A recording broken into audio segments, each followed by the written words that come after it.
Bem-vindo!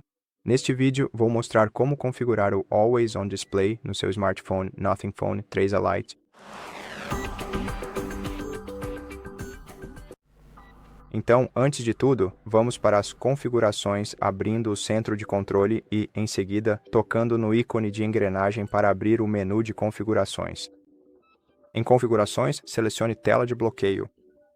Navegue até o final da lista, até a última opção, que é Always On Display. Deslize essa chave para a direita para ativar o Always On Display e, em seguida, selecione uma das duas opções. Então, você pode usar a opção Toque para mostrar ou agendar, caso queira ativar o modo Always On Display em um horário personalizado.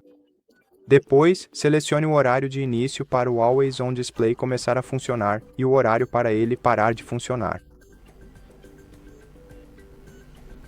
No entanto, eu vou escolher a primeira opção. E agora, como personalizar o Always On Display?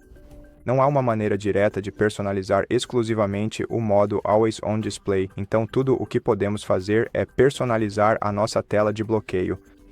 E para fazer isso, mantenha o dedo pressionado na tela de bloqueio e selecione Personalizar tela de bloqueio quando essa opção aparecer. Agora você pode mudar o estilo do relógio.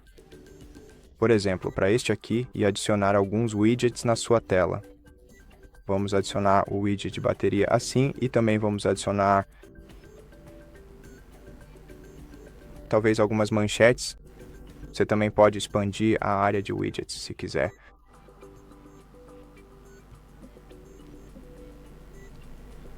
E quando estiver pronto, basta bloquear o seu telefone.